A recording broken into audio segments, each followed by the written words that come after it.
Hello दोस्तों, इस नई वीडियो में आप सबका स्वागत करता हूं। इस वीडियो में देखेंगे कंप्यूटर सामान्य ज्ञान का ये पार्ट 2 है। पार्ट 1 अगर आप लोगों ने देखा जिसमें कि 101 एमसीक्यू करवाया हूं तो उसको आप ज़रूर जाकर देख लें, प्ले लिस्ट में आपको मिल जाएगा। और इसमें देखेंगे कुछ थ्योरी पार्ट जो कि कंप्यूटर से रिलेटेड रहेंगे। तो अगर आप लोगों ने चैनल को सब्सक्राइब नहीं किया तो प्लीज़ चैनल को ज़रूर सब्सक्राइब कर लें, क्योंकि इस तरह से हर एक टॉपिक का जो है कंप्लीट आपको स्टडी मटेरियल मिल जाएगा। आपको कहीं जाने की ज़रूरत नहीं है। बस अगर आप इस वीडियो को या किसी भी मेरे दिए गए वीडियो को अगर आप सही से देख लेते हैं तो आपको एग्ज़ाम में प्रश्न नहीं छूटेंगे। तो ये कंप्यूटर सामान्य ज्ञान का थ्योरी पार्ट भी रहेगा, प्लस कुछ एमसीक्यू भी रहेगा। तो वीडियो को अंत तक ज़रूर देखने का प्रयास करें और प्लस चैनल को ज़रूर सब्सक्राइब कर लें। तो ये चैप्टर पहला है कंप्यूटर परिचय। कंप्यूटर परिचय में कंप्यूटर एक इलेक्ट्रॉनिक डिवाइस है जो डेटा तथा निर्देशों को सूचना के रूप में ग्रहण करती है। सीपीयू उस पर कार्य करता है तथा आउटपुट उपकरणों द्वारा हमें आउटपुट प्राप्त होता है। अंत में परिणामों को संग्रहित कर लिया जाता है। तो इसमें सिंपल क्या क्या होता है, इसको अगर हम एक शब्दों में समझने की कोशिश करें तो इसमें आपको ये मॉनिटर रहा, ये कीबोर्ड हुआ, ये माउस हो गया, ये सीपीयू हो गया। तो कीबोर्ड के थ्रू हम लोग इसमें क्या है कि इनपुट डालते हैं सीपीयू में। सीपीयू जो है प्रोसेस करके आउटपुट पर मॉनिटर करता है, और इन केस अगर फ्यूचर में मुझे सेव करके रखना है तो मेमोरी में हम लोग सेव कर लेते हैं। यही एक लाइन में लिखा हुआ है। कंप्यूटर शब्द का उद्गम जो है लैटिन भाषा में हुआ। ये एमसीक्यू में पूछे जाते हैं। किस भाषा में? तो लैटिन भाषा में, जिसका शब्द कंप्यूट से बना है, जिसका अर्थ होता है गणना करना। तो ये हम लोग देख लिए। चलिए अब आगे देख लेते हैं। कंप्यूटर के व्यापक प्रयोग होने के कारण इन्हें निम्न शब्दों में विभाजित किया है। तो कंप्यूटर के यहाँ पे फुल फॉर्म दिया गया। सी for commonly, O for operated, M for machine, आपका P for particularly, U for used for, T for technical, E for education and R for research. तो ये फुल फॉर्म है कंप्यूटर का। प्रत्येक कंप्यूटर कोई भी साइज का मुख्यतः 4 भागों में बांटा गया है। क्या क्या है? तो इनपुट है, आउटपुट है, सीपीयू है, मेमोरी है। मैं ये चारों के बारे में डिस्कस कर चुका हूँ, अभी थोड़ी देर पहले किया हूँ। आकार के आधार पर कंप्यूटर क्या है? तो एक मेन फ्रेम कंप्यूटर है। इनकी कार्य क्षमता अत्यधिक तेज होती है। आकार में ये क्या होते हैं? अधिक बड़े होते हैं। तो ये आप देख पा रहे होंगे मेन फ्रेम कंप्यूटर इस तरह से रहता है। इसका प्रयोग सर्वर के रूप में किया जा सकता है। यह केंद्रीय कंप्यूटर की तरह कार्य करता है। अतः किसी बैंक या अन्य कंपनी द्वारा इसका प्रयोग किया जाता है, जैसे कि यूनिवैक 1110, IBM 39। अब देख लेते हैं मिनी कंप्यूटर। ये माइक्रो कंप्यूटर से बड़े परंतु मेन फ्रेम कंप्यूटर से छोटे होते हैं। इसमें से एक से अधिक माइक्रो प्रोसेसर का प्रयोग किया जाता है। यह उपकरणों का साझा प्रयोग कर सकता है। छोटी कंपनी या संस्थाओं में इसका प्रयोग किया जाता है। उदाहरण में HP 9000, RISC 6000। तो ये हो गया मिनी कंप्यूटर। पहला क्या था? Main frame computer. Micro computer ये तीसरा है। तो ये कंप्यूटर काफ़ी छोटे होते हैं, छोटे व पोर्टेबल होते हैं, जिसको कि हाथ में लेकर चल सकते हैं। इसकी गति भी तेज़ होती है। सन 1970 में माइक्रो प्रोसेसर का विकास होने के कारण ये कंप्यूटर बनना शुरू हुआ। इनमें लैपटॉप आपको आ जाता है, पाम टॉप मैंने हाथ में ले सकते हैं, हाथ में जो चलता है, उस पर टैबलेट आदि शामिल है। प्रयोग के आधार पर वर्गीकरण। एनालॉग कंप्यूटर हो जाता है। एनालॉग में आपको भौतिक मात्राओं के मापन के लिए तथा परिणाम को जानने के लिए मशीनी उपकरणों व उसका भौतिक भाग प्रयोग किया जाता है, जिसे गाड़ी के स्पीडोमीटर की सुई स्पीड बताती है। तो ये हो गया आपका एनालॉग कंप्यूटर। डिजिटल में क्या हो जाता है? परिणामों को जानने के लिए डिजिटल उपकरण या उसका डिजिटल भाग प्रयोग में लाया जाता है। जैसे कि डिजिटल स्पीडोमीटर में स्क्रीन स्पीड प्रदर्शित करती है, तो उसमें सुई नहीं होगा, सिर्फ आपको लिखा हुआ डिजिट मिलेगा। दोनों को आप अंतर समझिए। एक होता है कि अगर एनालॉग में होगा तो आपको इस तरह से इंडिकेट करेगा, यहाँ पे मार्किंग बना हुआ रहता है, ठीक है, या स्पीडोमीटर में जैसे 0, 90, आपका 180 इस तरह से बना हुआ। तो ये जो सुई इंडिकेट करता है वो आपका हो गया एनालॉग। डिजिटल हो गया कि जब इस तरह से बना हुआ रहता है और इसमें आपको इसे टाइम जो सूचित करते हैं। अगर डायरेक्ट आपको स्पीड बता दे कि 10 किलोमीटर 20 किलोमीटर, ये हो गया डिजिटल कंप्यूटर। तो दोनों में इतना ही अंतर है। कंप्यूटर का वर्गीकरण तो ये देख लेते हैं। हार्डवेयर उपयोग पर आधारित वर्गीकरण में पहली पीढ़ी, दूसरी पीढ़ी, तीसरी पीढ़ी, चौथी पीढ़ी और पांचवी पीढ़ी होगी। उसके बाद आकार व कार्य में यहाँ पर ये है 4 भागों में कैटेगराइज किया गया है। तो आकार व कार्य में हो गया main frame, mini computer, micro computer, super computer. तो हम लोग 3 के बारे में देख लिए थे, सुपर कंप्यूटर अभी नहीं देखे हैं। उद्देश्य आधारित, सामान्य उद्देश्य कंप्यूटर, विशिष्ट उद्देश्य आधारित। और चौथा हो गया कार्य पद्धति के आधार पर, यानी कि एनालॉग, डिजिटल एंड हाइब्रिड। ये हम लोग देख चुके हैं। हाइब्रिड अभी हम लोग नहीं देखें। हाइब्रिड सिंपल है, जिसमें कि अगर हम लोग एनालॉग और डिजिटल दोनों का देखते हैं या पता कर चलता है तो उसको हाइब्रिड कंप्यूटर बोलते हैं। जिस कंप्यूटर में दोनों की सुविधा हो, एनालॉग की भी और डिजिटल की, उसको हाइब्रिड कंप्यूटर। अब यहाँ पे देखिए माइक्रो कंप्यूटर तो हम लोग देख लिए थे। अब सुपर कंप्यूटर देख लेते हैं, जो कि यहाँ पे हम लोग वर्गीकरण में आप यहाँ देखिए, ये इम्पोर्टेंट है। हम लोग ये देखेंगे आगे चल के। ये हम लोगों ने देख लिया, यही सुपर कंप्यूटर देखना बाकी है, उसके बारे में अभी देख लेते हैं। इसके बारे में देखना बाकी है, ये हम लोग देख चुके हैं। हाइब्रिड क्या होता है मैं बता दिया हूँ। हाइब्रिड जब दोनों का यूज हो उस कंप्यूटर को हाइब्रिड कहा जाता है। अब देखते हैं सिर्फ मुझे सुपर कंप्यूटर। सुपर कंप्यूटर क्या होता है? ये कंप्यूटर सर्वाधिक तेज़ गति से चलता है। इसका आकार भी काफ़ी बड़ा होता है। इनका प्रयोग मौसम भविष्यवाणी, अंतरिक्ष यात्रा आदि के लिए किया जाता है। वैज्ञानिकों द्वारा शोध व खोज के लिए इसमें क्या होता है, इसका प्रयोग किया जाता है। उदाहरण में क्या है तो T3 ये हो गया, और ये समिट ये हो गया सुपर कंप्यूटर। नहीं तो परम 1000 आपका इंडियन सुपर कंप्यूटर का नाम है। और भी क्या आप बता सकते हैं कि अभी फ़िलहाल में सबसे तेज़ सुपर कंप्यूटर किस देश का है? सबसे तेज़ सुपर कंप्यूटर किस देश का है, उसका नाम क्या है? इतना मैं, हालांकि इसमें कुछ भी नहीं हिंट करूँगा, आपको जब बस नाम बताना है। तो ये वर्गीकरण में हम लोग क्या क्या देख लिए। अब देखना है पहली पीढ़ी, दूसरी पीढ़ी, तीसरी पीढ़ी। आप इसको आसानी से देखें ताकि जब हम लोग क्यूज करेंगे, क्यूज लगाएंगे, तो आप आसानी से जवाब दे पाएंगे। तो हम लोग ये सब कंप्लीट देख लिए। सामान्य उद्देश्य का मतलब ये हुआ कि हम लोग सिंपल किसी रिकॉर्ड को आप रिकॉर्ड करने के लिए यूज़ करते हैं, या सिंपल कैलकुलेशन के लिए, तो सामान्य उद्देश्य के लिए। जब किसी कंपनी में या किसी भी संस्था में अगर विशेष यूज के लिए कंप्यूटर का यूज किया जाता है तो उसको विशिष्ट उद्देश्य कंप्यूटर कहा जाता है। इतना ही है। तो बाकी अब बच ये हम लोग देख लिए, ये हो गया और ये भी हो गया। अब हम लोगों को बचा है सिर्फ पीढ़ी किस तरह से विकास हुई कंप्यूटर का। तो पहली पीढ़ी 1946 से 1956 के बीच। तो उसमें क्या है कि वैक्यूम ट्यूब टेक्नोलॉजी का प्रयोग किया गया था। सिर्फ मशीनी भाषा को संचालित करते थे। कौन सी भाषा? सिर्फ मशीनी भाषा। ये कंप्यूटर ज़्यादा विश्वसनीय नहीं थे। इस पीढ़ी के कंप्यूटर बहुत क्या होते थे? महंगे होते थे। ये कंप्यूटर बहुत ज़्यादा ऊष्मा उत्सर्जित करते थे, जिसके कारण एसी की भी आवश्यकता पड़ती थी। बिजली की खपत बहुत अधिक होती थी। इसके कारण क्या हुआ, हम लोग जो देख रहे हैं वैक्यूम ट्यूब का एक सैंपल में देख पा रहे हैं। इसका जो है हम लोग जब रखते हैं तो एक पूरे कमरे में, एक कमरा पूरा जगह छेकता था। तो क्या होता है, बिजली की खपत बहुत अधिक होती थी। इन कंप्यूटर का आकार इतना बड़ा था कि एक कमरे में एक ही कंप्यूटर लगाया जाता था। इतना बड़ा था प्रथम पीढ़ी का। और आज का क्या है, एक पैकेट में भी हम लोग लेकर चलते हैं।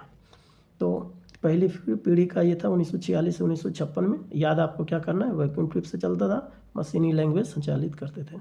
उसके बाद फिर कितना बड़ा था, तो एक कमरे के साइज के बराबर। और भी इसमें मेमोरी के रूप में पंच कार्ड का प्रयोग किया जाता था। सन 1952 में डॉक्टर प्रेस हापर द्वारा मशीनी भाषा का आविष्कार किया गया था। ये आपको इम्पोर्टेंट है, आपका डॉक्टर ग्रेस हापर आविष्कार किया गया था, जिसके कारण कंप्यूटर प्रोग्राम लिखना थोड़ा आसान हो गया। उदाहरण के लिए ENIAC, यूनिवैक, मार्क 1, IBM, ये जो है मशीनी लैंग्वेज है। वैच ऑपरेटिंग सिस्टम का प्रयोग होता था। दूसरी पीढ़ी में क्या है, 1956 से 1964। निर्वात ट्यूब, वैक्यूम ट्यूब के स्थान पर ट्रांजिस्टर आ गया था दूसरी पीढ़ी में।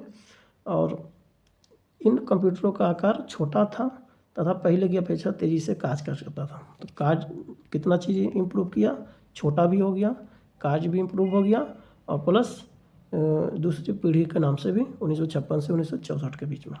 इन कंप्यूटरों में मशीन असेंबली भाषा का प्रयोग काफ़ी अधिक था। इनमें उच्च स्तर की भाषाएं भी प्रयोग की जाने लगी, जैसे कोबोल। कोबोल का फुल फॉर्म क्या होता है आप कमेंट बॉक्स में ज़रूर लिखें। पंच कार्ड की जगह चुंबकीय डिस्क का प्रयोग होने लगा। तो यहाँ पे आपका मेमोरी के लिए क्या यूज होता था, होने लगा था चुंबकीय डिस्क। उदाहरण के लिए IBM 1620, यूनिवाइक 1108। तीसरी पीढ़ी में देख लेते हैं क्या था। तीसरी पीढ़ी का जो है काल जो है पीरियड था, टाइम पीरियड 1964 से 1971 तक। ट्रांजिस्टर के स्थान पर IC आ गया था तीसरी पीढ़ी में। IC का फुल फॉर्म होता है इंटीग्रेटेड सर्किट, जो कि सिलिकॉन से बना होता है।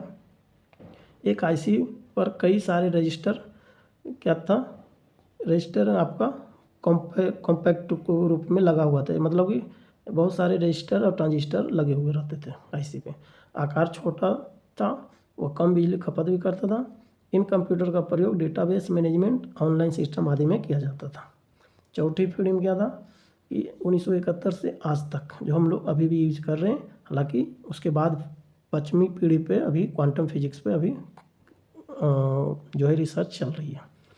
इनमें LSI means large scale integration, या VLSI यानी वेरी लार्ज स्केल इंटीग्रेशन का प्रयोग हुआ। माइक्रो प्रोसेसर का विकास EHOF ने किया, जिससे पर्सनल कंप्यूटर विकसित हुआ। EHOF नाम बहुत इंपॉर्टेंट है, किसने विकास किया था माइक्रो प्रोसेसर का, तो EHOF। चुंबकीय डिस्क के साथ साथ सेमीकंडक्टर मेमोरी का भी प्रयोग हुआ। इंटरनेट का विकास तेज़ी से हुआ। उसके बाद सस्ते हुआ कम खपत वाले कंप्यूटर का निर्माण हुआ। विश्वसनीयता कई गुना बढ़ गई। एक VLSI पर हजारों ट्रांजिस्टर, कैपेसिटर, रजिस्टर होते हैं। C भाषा का विकास हुआ। पाँचवीं पीढ़ी में और क्या खास है, कुछ साल पहले से आगे तक का ULSI आया। ULSI means ultra large scale integration. एक ULSI पर करोड़ों इलेक्ट्रॉनिक उपकरण लगाए जा सकते हैं। उसके बाद पोर्टेबल PC और टैबलेट का सर्वाधिक विकास हुआ। आर्टिफिशियल इंटेलिजेंस, कृत्रिम वृद्धि या पैरेलल प्रोसेसिंग जैसी नई तकनीकें प्रयोग की गई। तो यहाँ पे मुख्य बिंदु है। मुख्य बिंदु के ही कारण क्या हुआ कि कुछ जो MCQ यहाँ से हम लोग हटा दिए, क्योंकि बहुत ही आसान MCQ थे। तो इसलिए इसको अगर आप देख लेते हैं तो MCQ कुछ मैं यहाँ पे हटा दिया हूँ। उसके बाद जो थोड़ा सा टफ है वहाँ से मैं करवाया हूँ। तो मुख्य बिंदु क्या है कि चार्ल्स बेबेज को कंप्यूटर का जनक कहा गया है। जोड़ने व घटाने के लिए उपयुक्त प्रथम तकनीक आविष्कृत थी, या बहुत याद कर लें, और ली काई चैन ने आविष्कार किया था। चार्ल्स बेबेज द्वारा प्रथम निर्मित मशीन डिफरेंस इंजन थी। एनालिटिकल इंजन का निर्माण भी चार्ल्स बेबेज ने किया। बहुत इंपॉर्टेंट है, ये सब क्वेश्चन पूछे जाते हैं। एनालिटिकल इंजन के निर्माण के कारण ही चार्ल्स बेबेज को कंप्यूटर का पिता कहा जाता है। विश्व कंप्यूटर साक्षरता दिवस 2 दिसंबर को। भारत में निर्मित पहला कंप्यूटर सिद्धार्थ है। कंप्यूट का अर्थ है गणना करना। भारत का प्रथम सुपर कंप्यूटर परम, जो कि परम 1991 में आया था। ये हम पहले डिस्कस कर चुके हैं। विश्व का प्रथम डिजिटल कंप्यूटर क्या है, ENIAC, जो कि 1946 में आया था। डिजिटल कंप्यूटर मीन्स क्या हो गया, और आपका एनालॉग कंप्यूटर का क्या अंतर है दोनों में, मैं आपको बता दिया। कंप्यूटर क्षेत्र में महान क्रांति 1960 में आई। भारत में कंप्यूटर नीति घोषणा नवंबर 1984 में हुई। भारतीय प्रथम सुपर कंप्यूटर के मुख्य निर्माता डॉक्टर विजय भटकर थे। प्रथम भारतीय कंप्यूटर विश्वविद्यालय क्या था, कहाँ लगाया गया था, राजीव गांधी कंप्यूटर विश्वविद्यालय। भारत की सिलिकॉन घाटी बेंगलुरु को कहा जाता है। विश्व की सिलिकॉन घाटी कैलिफोर्निया USA में है। अनुपम का निर्माण भाषा कंपनी ने किया। अनुपम का निर्माण भाभा कंपनी, भाभा का फुल फॉर्म आप कमेंट बॉक्स में लिखें, जो कि बहुत ही इम्पोर्टेंट कंपनी है इंडिया भारत के लिए। भारत का प्रथम कंप्यूटरीकृत डाकघर दिल्ली में है। सुमित विश्व का सबसे तेज सुपर कंप्यूटर है। IBM ने बनाया था, लेकिन अब चेंज हो गया है। अब अभी का आपको अपडेट देना है कि अभी सुपर सबसे तेज कंप्यूटर कौन है, नाम बताना है। आर्क इंटरनेट पर सूचना खोजने में मदद करता है। कंप्यूटर को हिंदी में संगणक कहते हैं। पर्सनल कंप्यूटर पर पहली पुस्तक टेड नेल्सन ने लिखी। सॉल ऑफ न्यू मशीन के लेखक टैसी कीडर हैं। संस्कृत कंप्यूटरीकृत करने में सबसे आसान है। हिंदी कमांड स्वीकार करने वाला कंप्यूटर भाषा प्रदेश है। आईसी पर सिलिकॉन की परत होती है। फॉर्ट्रैन प्रोग्राम हेतु विकसित की गई विश्व की प्रथम भाषा है फॉर्ट्रैन, यानी कि फॉर्ट्रैन का फुल फॉर्म होता है formula translation. The Hindu internet पर उपलब्ध होने वाला पहली भारतीय समाचार पत्र है। क्या नाम है? द हिंदू। प्रथम पीढ़ी के कंप्यूटर में प्रयोग होता था वैक्यूम ट्यूब। तो ये सब मुख्य पॉइंट के कारण ही मैं कुछ MCQ को अभी हटा दिया हूँ। और यहाँ पे एक और चीज़ जो है, इंडिया में जो है कौन सी पार्टी है जो कि कंप्यूटर पे अपने आप को रजिस्टर किया था, तो सही जवाब हो जाएगा बीजेपी, जिसका कि स्थापना 1980 में किया गया था। 15 नंबर में देखिए हम लोग तो कुछ MCQ हटा दिए क्योंकि यहीं से पूछा गया था, यहीं वन लाइनर के रूप में ही यहीं से था, इसलिए कुछ हटा दिया हूँ। 16वें नंबर से देख लेता हूँ। प्रथम गणना यंत्र तो अबैस्कस को, हालांकि ये भी हम लोग देख चुके हैं। पैकमैन नामक प्रसिद्ध कंप्यूटर किस काम के लिए बना था? तो खेल के लिए पैकमैन। किसने प्रथम मैकेनिकल कंप्यूटर का निर्माण करवाया? तो आपका ब्लेज पास्कल ने। CRAY क्या है? तो एक सुपर कंप्यूटर।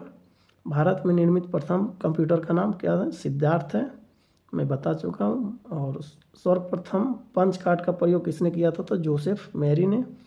कंप्यूटर के विकास में सर्वाधिक योगदान किसका है? तो von Neumann. Integrated circuit chip का विकास जो किसने किया था? तो JS किल्बी ने, जिसको कि IC बोलते हैं। सर्वाधिक आपका शक्तिशाली कंप्यूटर कौन है? जिसको सर्वाधिक शक्तिशाली कंप्यूटर सुपर कंप्यूटर को बोला जाता है। भारत में विकसित परम सुपर कंप्यूटर का विकास किस संस्था ने किया? CDAC जो कि पुणे में है। निम्न में से सबसे तेज कौन सा है? तो रजिस्टर है। हालांकि इसको आप एक बार मिला लें, सबसे तेज मेरे हिसाब से कैश होना चाहिए, लेकिन यहाँ पे रजिस्टर दिया है, हो सकता है ये रजिस्टर सही भी हो। किसने पहला इलेक्ट्रॉनिक कंप्यूटर ENIAC को बनाया है? तो किसने बनाया ENIAC को? प्रेस्पर, एकर्ट और जॉन मार्शल द्वारा बनाया गया था। इनमें से कौन सी कंप्यूटर की पहली पीढ़ी है? द ENIAC, जो कि जिसकी स्थापना कब हुई थी? 1946 में। विश्व के प्रथम सुपर कंप्यूटर का क्या नाम है? CDC 6600। ALSI के full form large scale integration. CDC 6600 का मुख्य निर्माता कौन था? सेमार्क क्रे। तो ये हम लोग देख लिए। अब देख लेते हैं विंडोज या डेस्कटॉप। विंडोज़ का पूरा नाम क्या है? MS विंडोज़ अर्थात माइक्रोसॉफ्ट विंडोज़ है। ये एक ऑपरेटिंग सिस्टम है जो ज़्यादातर पर्सनल कंप्यूटर में प्रयोग होता है। ये MS विंडोज़ का पहला संस्करण 20 नवंबर 1985 में आया, जिसे इंटरफेस मैनेजर कहा जाता था। माइक्रोसॉफ्ट के मार्केटिंग मैनेजर रोलैंड हैंसन ने विंडोज़ का नाम सुझाव दिया था। एंडरसन पेसमेकर जब विंडोज़ के लिए आया तब विंडोज़ काफ़ी लोकप्रिय हुआ। माइक्रोसॉफ्ट के संस्थापक बिल गेट्स व पॉल एलेन थे। विश्व के ज़्यादातर कंप्यूटर PC में विंडोज़ का प्रयोग किया जाता है। यह इंटरफेस मल्टीटास्किंग वर्चुअल मेमोरी की सुविधा देता है। ग्राफिकल यूजर इंटरफेस यानी कि GUI का जो है फुल फॉर्म है। GUI में चित्र के माध्यम से संवाद किया जाता है। इसके लिए पढ़ने लिखने या कमांड याद करने की आवश्यकता नहीं होती है। लॉग ऑफ है जब एक CPU से 2 या उससे अधिक कंप्यूटर जुड़े हो तब क्या होता है? लॉग ऑफ से सारे कंप्यूटर बंद नहीं होते, अर्थात दूसरे उपयोगकर्ता लॉग ऑन की स्थिति में रहते हैं। अगर लॉग ऑन का मतलब वही हुआ। टर्न ऑफ या शट डाउन, यह सिस्टम को बंद करता है। रीस्टार्ट या रीबूट, सिस्टम को इस प्रकार बंद करना कि वो स्वतः दोबारा स्टार्ट हो जाए, उसको रीबूट कहते हैं। और डायलॉग बॉक्स, यह किसी कमांड को पूरा करते समय प्रयुक्त होते हैं, जिन पर ओके, कैंसिल व अप्लाई बटन होते हैं। इसको मिनिमम नहीं किया जा सकता। कंप्यूटर स्विच ऑन के बाद जो स्क्रीन दिखती है डेस्कटॉप कहलाती है। मेज पर रखे जाने वाले कंप्यूटर को भी डेस्कटॉप कहते हैं। जो कंप्यूटर गोद में रखकर चलाया जाता है वो लैपटॉप कहलाता है। लैप मीन्स गोद होता है। शायद कितने को पता नहीं हो कि लैप मीन्स क्या होता है, तो लैप मीन्स गोद होता है। हथेली पर रखकर पाम टॉप अर्थात मोबाइल प्रयोग करते हैं। आइकॉन, डेस्कटॉप पर उपस्थित छोटी छोटी तस्वीरें जिस पर क्लिक करके हम किसी प्रोग्राम को शुरू करते हैं उसको क्या कहते हैं, आइकॉन बने हुए रहते हैं कंप्यूटर में। पॉइंटर, माउस के निशान को पॉइंटर कहते हैं।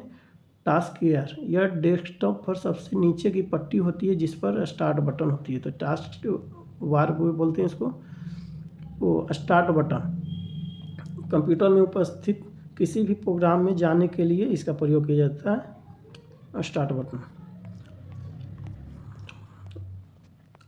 अगर आप सही से ध्यान से अगर ये मेरे बातों को सुने होंगे तो नीचे और भी MCQ है जिसका कि जवाब सिर्फ आपको देना है, क्योंकि मैं कुछ का जवाब या जो भी मार्क किया हुआ है उसको आप छोड़कर आप बाकी का जवाब आंसर में कमेंट बॉक्स में आप देने का प्रयास करें। रिसाइकिल बिन क्या करता है, डिलीट की गई फाइल को दोबारा से लाने के लिए प्रयोग किया जाता है। आप देखते होंगे कंप्यूटर में या लैपटॉप में कि रिसाइकिल बिन का एक फोल्डर बना रहता है। उसमें क्या है कि जब आप कोई चीज़ डिलीट करते हैं तो उसमें जाके सेव हो जाता है। जब उसको उसमें जाते हैं और दोबारा से रीस्टोर करते हैं तो फिर वापस वो आ जाता है। अगर आप वहाँ से फिर डिलीट कर देते हैं तो वो टोटली कंप्यूटर से हट जाता है। कंप्यूटर में किसी भी सॉफ्टवेयर का आकलन बदला जा सकता है, उसी के बारे में रिसाइकिल बिन के बारे में। टाइटल बार, किसी भी सॉफ्टवेयर में सबसे ऊपरी पट्टी होती है, वह खुली फाइल का टाइटल दिखता है। टाइटल बार पर मिनिमाइज, मैक्सिमाइज व क्लोज बटन भी होते हैं। मिनिमाइज का बटन इस टाइप का रहता है, किसी भी प्रोग्राम की स्क्रीन विंडोज छिपाने के लिए होती है। फिर मैक्सिमाइज का क्या होता है, रीस्टोर डाउन, इस तरह से सिंबल बना होता है जिससे मैक्सिमाइज करते हैं किसी भी प्रोग्राम को विंडोज साइज कंट्रोल करने के लिए। क्लोज में क्रॉस का होता है, किसी भी प्रोग्राम को बंद करने के लिए। टाइटल बार पर डबल क्लिक करने पर भी क्या होता है, विंडो मैक्सिमाइज कर सकते हैं। तो ये सब चीज़ें हो गई पूर्व परीक्षाओं में पूछे गए प्रश्न, तो इसमें हम लोग देख लेते हैं। और बाकी जो भी कुछ है वो आपको स्वतः देना होगा आंसर। सॉफ्टवेयर के टूल बार में कमांड और ऑप्शन की सूचियाँ होती है। टूल बार में एप्लीकेशन से कॉपी किया गया डेटा क्या बोलते हैं कि ओड में स्टोर किया जाता है। कंप्यूटर स्क्रीन पर क्लिक करने वाले प्रतीकों को क्या कहते हैं, तो क्या कहते हैं इसको, क्लिक कंप्यूटर स्क्रीन पर ब्लिंक करने वाले प्रतीक, ब्लिंक जो करते रहते हैं तो इसको इंट कहते हैं।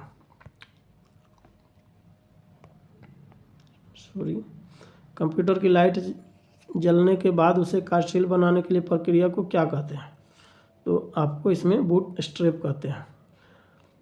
दो कंप्यूटरों के बीच संबंध बनाने की तकनीक की सुविधा को क्या कहते हैं, तो इंटरफेस कहते हैं।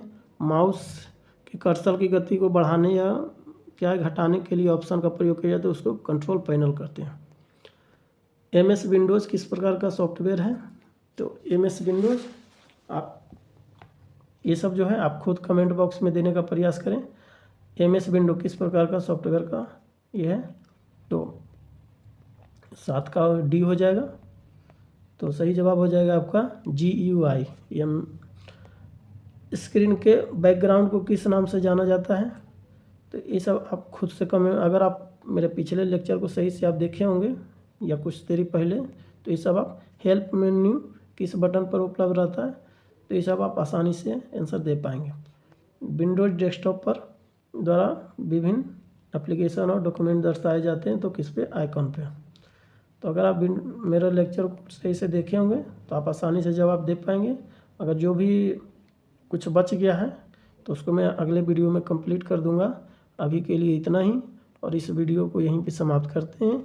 और जो भी मैं पूरा क्वेश्चंस आपको दिखा दे रहा हूँ, जिसका भी आप अगर आप जहाँ पे भी टिक नहीं है जिस भी क्वेश्चंस पे, तो उसका आप कमेंट बॉक्स में आंसर देने का प्रयास करें, क्योंकि मैंने जो भी थ्योरी पढ़ाया उसी से ये MCQ है। GUI का फुल फॉर्म क्या है, तो ग्राफिकल यूजर इंटरफेस। तो ये सब चीज़ें आपको देख लें और उसके बाद कमेंट बॉक्स में ज़रूर लिखने का प्रयास करें कि आपको ये वीडियो कैसा लगा। आज के लिए इतना ही। आप अपना खूब ख्याल रखें। देश के नाम एक नारा। जय हिंद, जय भारत। जय जवान जय किसान।